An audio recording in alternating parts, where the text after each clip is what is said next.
लेखालाई व्यवसायको मुटुको रूपमा लिइन्छ। लेखालाई व्यवसायको समय समयमा अवस्था जस्ताको तस्तै छर्लङ्ग देखाइदिने ऐनाको रूपमा लिइन्छ। लेखाले कुनै पनि व्यवसायमा सेन्ट्रल मेकानिजमको रूपमा काम गरिरहेको हुन्छ भने लेखाबाट उत्पन्न हुने रिपोर्टहरूले सरकारवालाहरूलाई मेजर डिसिसन गर्नमा सहयोग पुर्याइरहेको हुन्छ। तर नेपालमा भने खास गरी साना तथा मझौला वर्गका व्यवसायहरूले लेखालाई त्यति सिरियसली लिएको पाइँदैन, जसले गर्दाखेरि उहाँहरूले ग्रोथ नभइकनै व्यवसायहरू बन्द गर्नुपर्ने अवस्थासम्म पुगेका हुन्छन् र त्यो किन बन्द भयो भन्ने कुरा उहाँहरूलाई अझै पनि महसुस नभएको धेरै केसेसहरू छ। हो, आजको यो स्पेसल एपिसोड लेखा सम्बन्धी नै रहेको छ। नमस्कार, म जीवन शाह र यो लेखालाई अझै सरल शब्दमा तपाईँ हामीलाई बुझाइदिन हामीसँग उपस्थित हुनुहुन्छ एकान साधना प्रदेशका प्रमुख सिए टेक पनेरो। टेक सर, नमस्कार अनि तपाईँलाई स्वागत छ हाम्रो आजको यस स्पेसल एपिसोडमा। टेक सर, हामी सिधै टपिकमै जाऊँ। तपाईँ क्वालिफिकेसन वाइज पनि तपाईँ क्वालिफाइड चार्टर्ड एकाउन्टेन्ट हुनुहुन्छ अनि तपाईँसँग चाहिँ नेपालमै पनि 7-8 वर्षको तपाईँसँग लामो अनुभव रहेको छ। त्यो सिलसिलामा तपाईँले म्याक्सिमम तपाईँको गर्नुपर्ने कार्यक्षेत्र त एकाउन्टसँगै टच भएरै गर्नु भएको होला सकेसम्म। त्यसमा तपाईँले काम गर्दाखेरिमा नेपाली जनतालाई अथवा नेपालका चाहिँ हाम्रो व्यवसायीहरूलाई अथवा भनौँ हाम्रो नेपालका एकाउन्टेन्टहरूलाई तपाईँले सामान्य भाषामा एकाउन्ट्स के हो अथवा लेखा के हो भन्ने शब्दलाई बुझाउनु पर्दा तपाईँ कसरी बुझाउनुहुन्छ लेखालाई? अब सामान्यतया लेखा शब्द बुझाउँदाखेरि चाहिँ हाम्रो घरबाटै एक किसिमले सुरुवात हुन्छ। किनभने हाम्रो घरमा दैनिक जीवनमा हैन हाम्रो विभिन्न भनौँ न तपाईको सामानहरू घरको किचनको सामानहरू ल्याउने क्रममा या तपाईको भनौँ न जस्तै जबमा हुनुहुन्छ भने तलबहरू आउने के सिलसिलामा पनि हाम्रो कति इन्कम आइरहेछ, कति खर्चहरू भइरहेछ हैन, हामी त्यसबाट केही सेभिङ गर्दैछौँ कि छैनौँ या के छ त, तिनीहरूको नै के हो भने रेकर्डिङ राख्नुपर्नेलाई नै हामीले खासमा चाहिँ लेखाको रूपमा चाहिँ लिन्छौँ। किनभने त्यसले नै के हुन्छ भने भोलिको दिनमा मैले कतिसम्मको खर्च गर्ने त या कतिसम्मको सेभिङ गर्ने त, भोलिको दिनमा भनौँ न विभिन्न कुराहरूको लागि चाहिँ सेपरेट गरेर राख्नुपर्ने अवस्था पनि एनालाइसिसको लागि पनि अवस्था हुनसक्छ त्यसले गर्दाखेरि।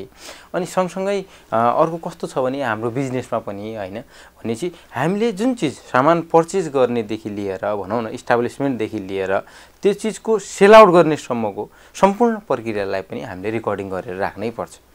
अनि जस्तै हामीले कुनै सामान किन्यौँ, मानव कम्प्युटर किन्यौँ भने कम्प्युटर किनिसकेपछि त्यसलाई हामीले भनौँ न पर्चेज बिल आउँछ, पर्चेज बिल आइसकेपछि त्यसको चाहिँ अब पेमेन्ट पनि हुन्छ, पेमेन्टको रेकर्ड राख्नु पऱ्यो कि केबाट गऱ्यौँ हामीले पेमेन्ट, कति एमाउन्टको गऱ्यौँ हैन।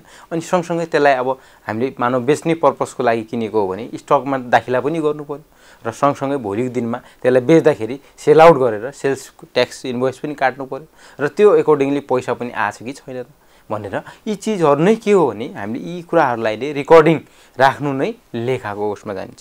जसले गर्दा के हुन्छ भने चाहिँ भोलिको दिनमा भनौँ न बिजनेसको ग्रोथ गर्ने मेकानिजम नै लेखाबाट उत्पत्ति हुन्छ।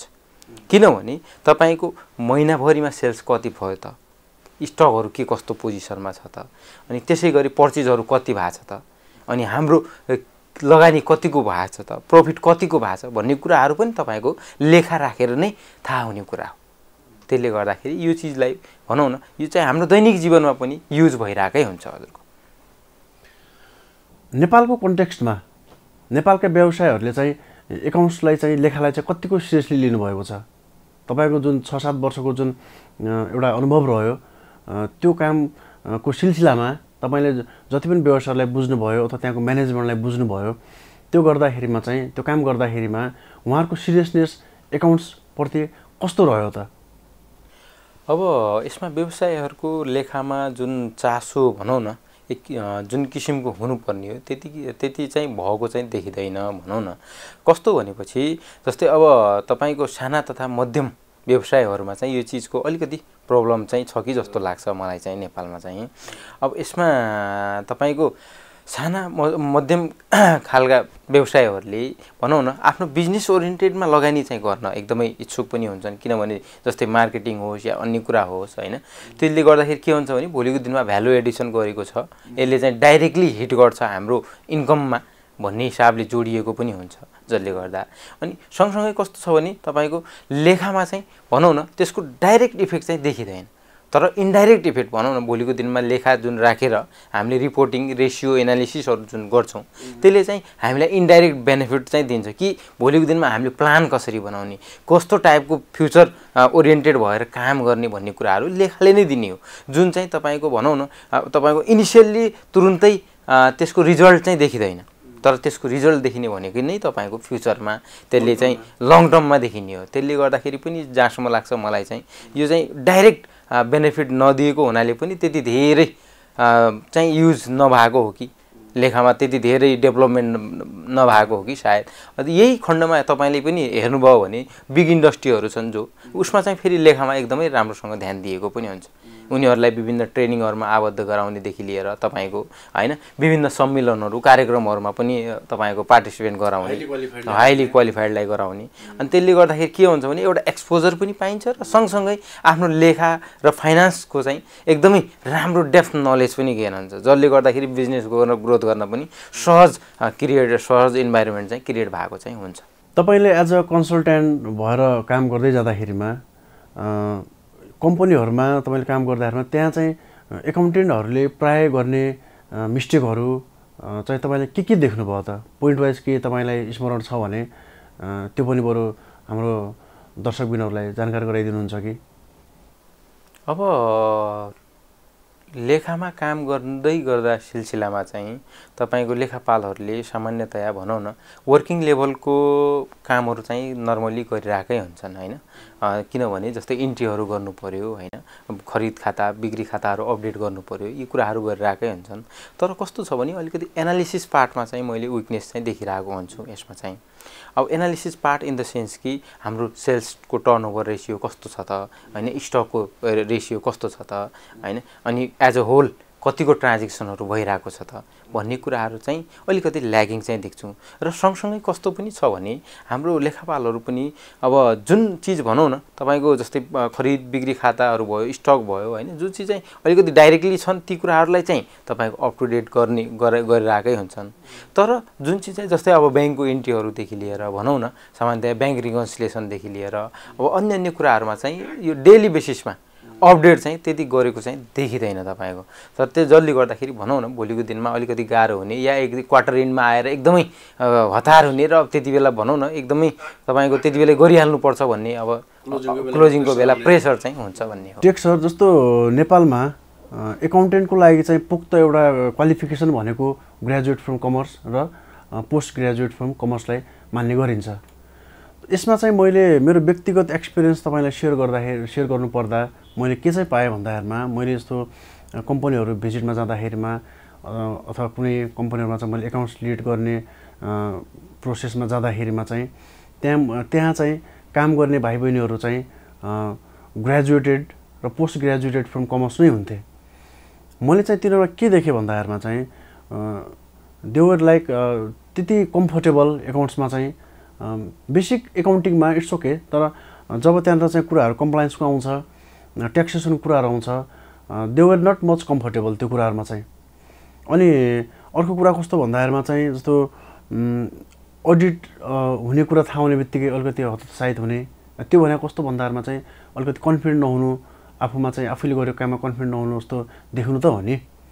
योमा चाहिँ अब तपाईँलाई के लाग्छ त? जस्तो उनीहरूमा चाहिँ अलिकति चेन्ज आउनमा चाहिँ उनीहरूले आफैले चाहिँ सेल्फ अलिकति लर्निङमा ध्यान दिनुपर्ने हो कि अथवा जो हाम्रो 3 वर्ष 4 वर्ष जुन एउटा जुन एकाडेमिक सेसन छ त्यो सेसनमा नै अलिकति केही चेन्जेसहरू ल्याउनु पर्ने हो कि सो द्याट तिनीहरू आफै चाहिँ कन्फिडेन्ट भएर काम गर्न सकुन् होइन? अथवा अब एकाउन्ट्समा टच हुने एकाउन्टको फेरिको ल र एकाउन्टको फेरिको ट्याक्सेसन पार्टहरू त एटलिस्ट उहाँलाई थाहा हुनु पऱ्यो नि त, बेसिक मात्रै भन्दा पनि।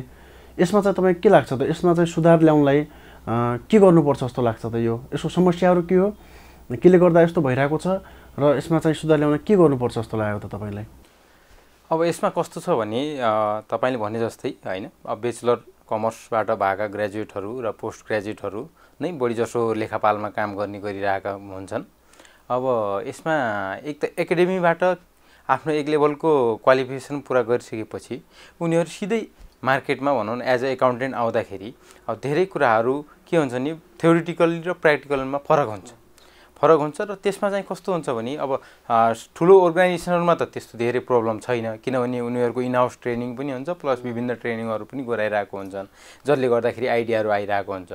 अत्र साना तथा मध्यम खालका व्यवसायहरूमा चाहिँ कस्तो हुन्छ भने अब ठ्याक्कै ट्रेनिङ त्यस्तो भनौँ न रिक्रुट गरिसकेपछि ल यो चिजहरूको ट्रेनिङ गर्नुपर्छ या इनिसियल केही कुराहरू हुन्छन् भन्ने कुराहरू जानकारी त्यति धेरै राम्रोसँग उपलब्ध भएको हुँदैन, जसले गर्दाखेरि अब एज अ जोइनिङ गर्दाखेरि लेखापालको रूपमा उनीहरूलाई पनि आफूले जे जस्तो भनौँ न एज अ अहिलेको जमानामा त एज अ गुगल छ हैन, युट्युबहरू छन्, सर्टेन रूपमा उनीहरू युज गर्दै जाँदाखेरि र सर्टेन पुरानो फाइलहरू पनि हेर्दाखेरि के कसरी काम गरिरहेका छन् त्यही अनुसारले गरिरहेको हुन्छ। र यसमा कस्तो छ भने अब व्यवसायहरूले पनि बीचमा ट्रेनिङदेखि लिएर यिनीहरूमा चाहिँ त्यति ध्यान दिएको चाहिँ देखिँदैन। अनि अर्को कुरा कस्तो छ भने यसमा अब नेपालको सेक्टरमा पनि एकाडेमिकमा चाहिँ जुन चाहिँ हाम्रो जस्तो बीबीएसै मानौँ 4 इयरको छ अहिले हैन, अब त्यो कस्तो भयो भने 4 इयर थ्योरिटिकली मात्रै पनि देखिएको जस्तो छ। अब यसमा चाहिँ सकभर जस्तै मानौँ सपोज मेरो अनुभव अनुसारले चाहिँ 3 इयर्स बनाएर 1 इयर चाहिँ पुरै इन्टर्नशिपको रूपमा कुनै भनौँ न एकाउन्टिङ फर्ममा काम गर्ने या अडिट फर्ममा काम गर्ने सेनेरियो भयो भने त्यसबाट के हुन्छ भने विभिन्न कुराहरू भनौँ न लेखामा के कस्ता हुन्छन् त, जस्तै तपाईले भने जस्तै कम्प्लायन्स ओरिएन्टेडमा चाहिँ ट्याक्सेसन सम्बन्धी होस् या तपाईको ल अन्य ल कम्पनी लहरू सम्बन्धी होस् हैन, के कुराहरू लागू गर्नु पर्दो रहेछ त सँगसँगै भन्ने कुराहरू पनि एउटा लेखापाललाई राम्रोसँगको नलेज चाहिँ गेन हुन्छ। हाम्रो सीए सेक्टरमा पनि तपाईलाई पनि थाहा छ हैन, जस्तै 5 वर्षको कोर्स छ भने एटलिस्ट 3 इयर्स त हाम्रो मिनिमम रिक्वायरमेन्ट नै छ इन्टर्नशिप प्लस आर्टिकलशिप गर्नुपर्ने भनेर, जसले गर्दाखेरि नै के हुन्छ भने प्र्याक्टिकल्ली नलेज पनि हामीले गेन गरिरहेका हुन्छौँ र भोलिको दिनमा भनौँ न राम्रो एउटा क्षमतावान को रूपमा चाहिँ काम गर्ने सिर्जना चाहिँ भइरहेको हुन्छ। त्यसले गर्दाखेरि अब मलाई चाहिँ के लाग्छ भने एकातिर एकाडेमिकमा पनि केही सुधार चेन्जेस चाहिँ आउनुपर्छ जस्तो लाग्छ। अनि सँगसँगै हाम्रो विद्यार्थीहरू जो हाम्रो ग्रेजुएट कमर्सहरू हुनुहुन्छ उहाँहरूले पनि आफै पनि एक किसिमको भनौँ न सेल्फ मोटिभेट भएर विभिन्न अप टु डेटहरू चाहिँ आफूले गरिराख्नुपर्छ। जस्तै बजेटहरू प्रत्येक वर्ष बजेट आउँछ भनेपछि बजेट आउँदाखेरि करका रेटहरू चेन्ज हुन्छन्, अन्य कस्टमका रेटहरू चेन्ज हुन्छन् हैन, भ्याट पनि तपाईको कुनै वस्तु तपाईको भ्याट लागू गर्ने हुन्छ, कुनै वस्तु एक्जेम्प्टेड हुन्छ भनेपछि ती कुराहरू पनि अपडेट गरिराख्नु पर्ने हुन्छ।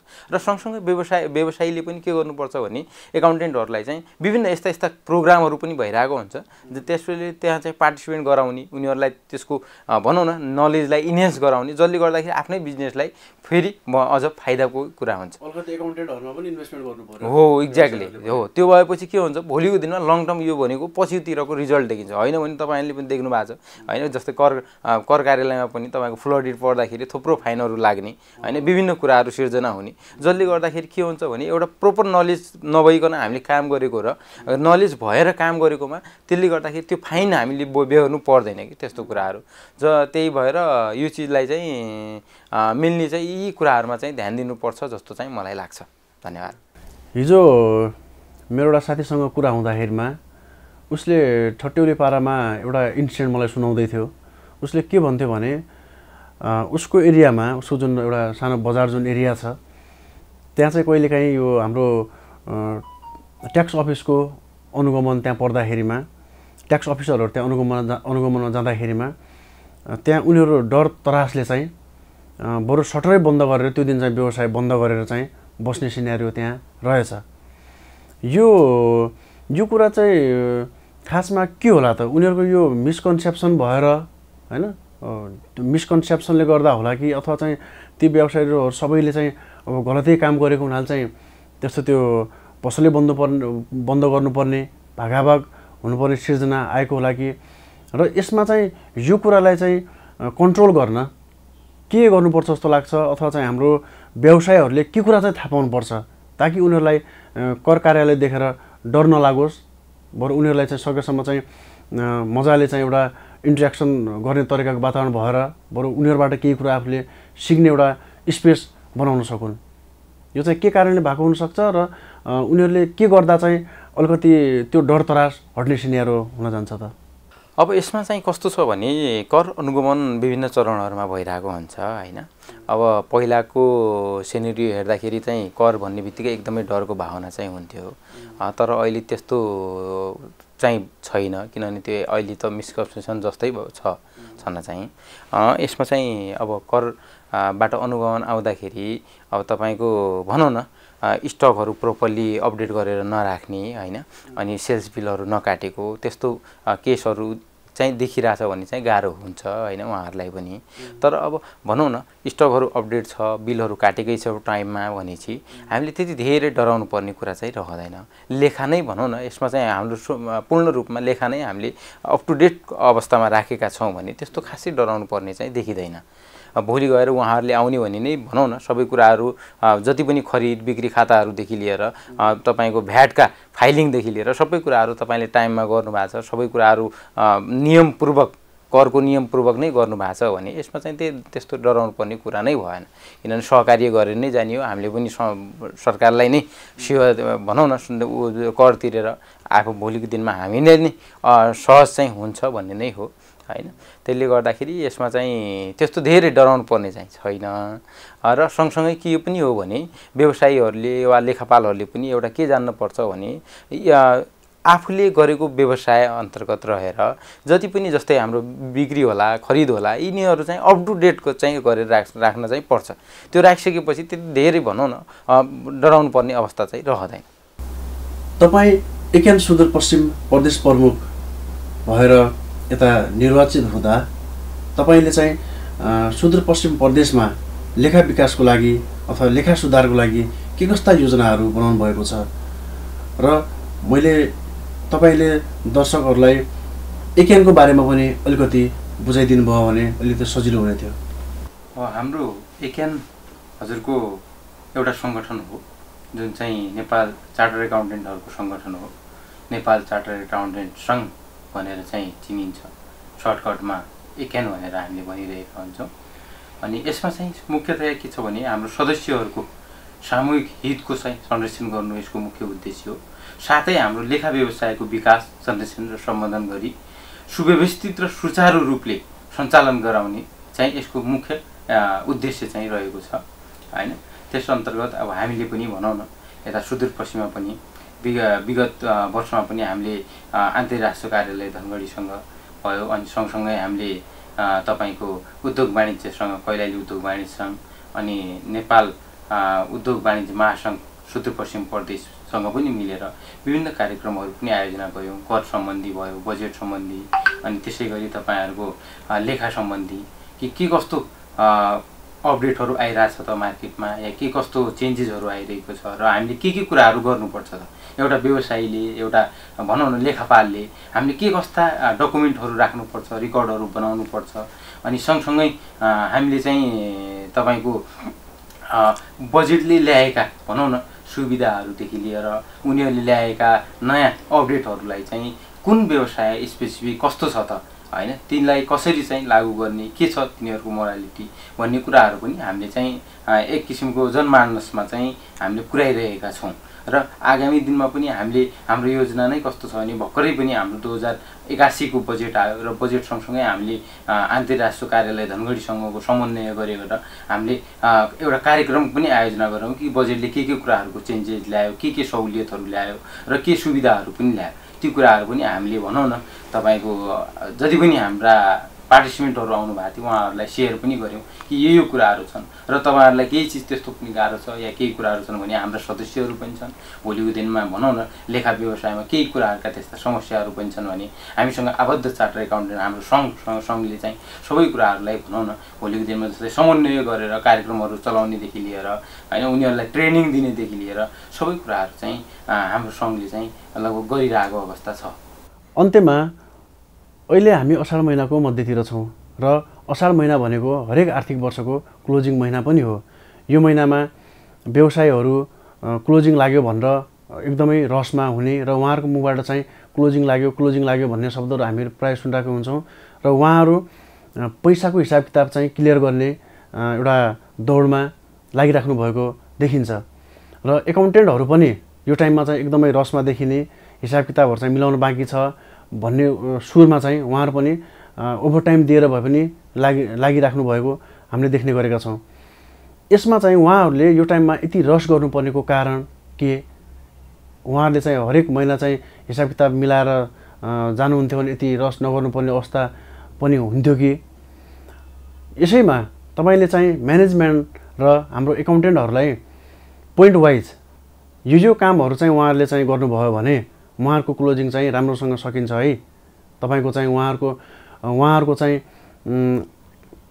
एकाउन्टिङ पाटो अथवा चाहिँ लेखा अब चाहिँ हाम्रो चाहिँ चुरुस्त दुरुस्त भयो है भन्ने उहाँहरूलाई चाहिँ एउटा कन्फिडेन्स दिलाउनलाई तपाईले चाहिँ उहाँलाई के टिप्स दिन चाहनुहुन्छ त? अब हामी अन्त्यको उसमा पनि पुग्यौँ। अब यो क्लोजिङमा कस्तो पनि छ भने तपाईँको हरेक वर्ष हरेक आर्थिक वर्षमा क्लोजिङ अब असार महिनामै हाम्रो नेपालमा हुने पनि गरेको छ र सँगसँगै यसमा व्यवसायहरू पनि कस्तो पनि हुन्छ भने अब बढी जसो लोनहरू पनि ब्याङ्क वित्तीय संस्थाहरूबाट लिइरहेका हुन्छन् र ब्याजहरूको तिर्नुपर्ने बाध्यता पनि उनीहरूलाई परिरहेको हुन्छ। साहुहरूलाई पनि पेमेन्टहरू दिनुपर्ने अवस्थाहरू पनि हुन्छन् होइन। त्यसले गर्दाखेरि रिकभरीतिर पनि एकदमै फलोअप चाहिँ लागिरहेकै हुन्छन् लेनदेनमा पनि।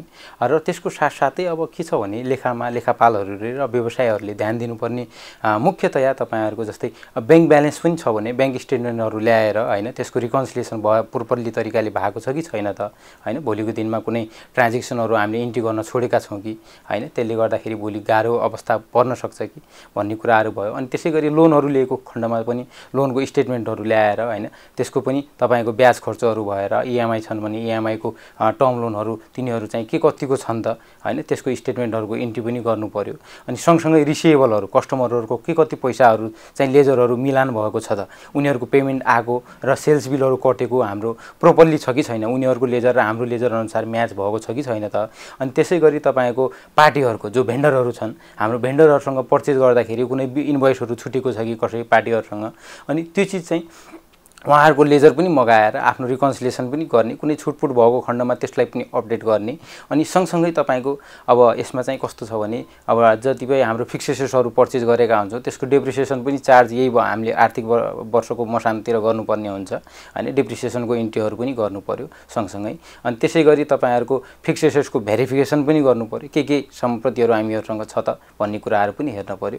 अनि सँगसँगै स्टकको भेरिफिकेसन पनि गर्नु पर्यो। हाम्रो जुन सिस्टममा या हाम्रो स्टक रजिस्टरमा राखिएको गुड्सहरू या छ त्यो चिज चाहिँ फिजिकल्ली त्यति बराबरकै छ कि छैन त, के छ त हाम्रो स्थिति पोजिसन फिजिकल स्टकको भन्ने कुराहरू पनि हामीले यो क्लोजिङमै हेर्ने गर्छौँ। अनि सँगसँगै हामीले अब असारको सेलेरी पनि हुन्छ होइन पेरोलको, अनि त्यो पनि हामीले बुकिङ गरेर राख्नु पनि पर्यो। किनभने अब पेमेन्ट चाहे असारमै होस् या तपाईँको साउनको फर्स्ट विकमा होस् हामीले चाहिँ बुकिङ चाहिँ तपाईँको असार मसानमै त्यसको पनि क्लोजिङ गर्ने हिसाबले चाहिँ त्यसको इन्ट्रीहरू पनि गर्नु पर्यो। अनि सँगसँगै टिडिएसहरू हुन्छन् होइन, पार्टीका कन्फर्मेसनदेखि लिएर होइन यी विभिन्न कुराहरू चाहिँ तपाईँले विशेष गरी ध्यान दिनुपर्छ। अनि सँगसँगै क्यासका लेजरहरू के कतिको ट्रान्जेक्सन भएको छ त क्यासमा पनि होइन, दैनिक रूपमा भएका सामान्य क्यासमा ट्रान्जेक्सनहरू छन् भने तिनीहरू पनि प्रोपर तरिकाले रेकर्ड राखेर अनि त्यसपछि बल्ल तपाईँहरूको एक लेभलको क्लोजिङ चाहिँ सकियो भन्ने कुराहरू चाहिँ लगभग एसुरेन्स हुन्छ। त्यो भएपछि तपाईँहरूलाई भोलि गएर अडिटको सिलसिलामा होस् या तपाईँका भनौँ न पछि फेरि अझ मेरो क्लोजिङ असारको रहिहाल्यो फेरि गर्न बाँकी नै छ भन्ने चिजको दोधार पनि हुँदैन र सँगसँगै आफू अपडेट भएर अगाडि बढ्न र सरलताका साथ तपाईँहरूले अप टु डेट भएर जान चाहिँ सहज चाहिँ हुन्छ। यही नै हो सर नर्मल्ली हामीले क्लोजिङमा ध्यान दिनुपर्ने कुराहरू। जाँदै तपाईँ हाम्रा दर्शकलाई अथवा चाहिँ व्यवसायीहरूलाई र एकाउन्टेन्टहरूलाई के भन्न चाहनुहुन्छ तपाईँको तर्फबाट? अब यसमा लेखापाल र व्यवसायीहरूले चाहिँ अब अहिले ठ्याक्कै क्लोजिङको समय पनि छ होइन, यसलाई समयको सदुपयोग गरेर समयको एकदमै सदुपयोग गरेर यसमा चाहिँ तपाईँको जति पनि क्लोजिङका कामहरू हुन्छन् जो मैले अघि पनि यहाँ सेयर गरेँ होइन, ती कुराहरूलाई चाहिँ टाइमली गर्नु पनि पर्यो र सँगसँगै आफूलाई चाहिँ अपडेट पनि राख्नु पर्यो। जस्तै अब कम्प्लायन्सका पार्टहरूमा पनि थुप्रो कुराहरू चाहिँ चेन्जेसहरू भइरहेको हुन्छ, जस्तै ट्याक्स रिलेटेडका चेन्जहरू पनि भइरहेको हुन्छन्। अनि त्यसै गरी हाम्रो लेखामान रिलेटेडका कुराहरू पनि चेन्ज भइरहेछन्, जसले गर्दाखेरि लेखा प्रणालीमा पनि थोरै रिपोर्टिङ प्याटर्नहरू पनि फरक किसिमको चाहिँ हुने भइरहेको अवस्था चाहिँ छ। त्यसले गर्दाखेरि यी कुराहरूमा पनि अपडेट हुन जरुरी छ जस्तो चाहिँ लाग्छ मलाई चाहिँ। तपाईँको समय दिनुभयो, आगामी दिनमा पनि हाम्रो सहकार्य रहिरहनेछ। धन्यवाद। मलाई नि यस स्पेसल एपिसोडमा चाहिँ बोलाएर आफ्नो विचारहरू राख्न दिनुभयो, त्यसको लागि म धेरै नै आभारी छु। एकदमै धन्यवाद। हस्त दर्शकबिन, आजको यस एपिसोडले सबैलाई भन्नुभन्दा पनि व्यवसाय गर्ने व्यवसायहरूलाई र लेखापालहरूलाई अलिकति ज्ञानमूलक नै रह्यो होला भन्ने म आशा राख्दछु। यस्तै एपिसोड ल्याएर हामी आगामी दिनमा पनि आउँदै गर्नेछौँ। अहिलेलाई भने बिदा दिनुहोस्। हस्त, नमस्ते।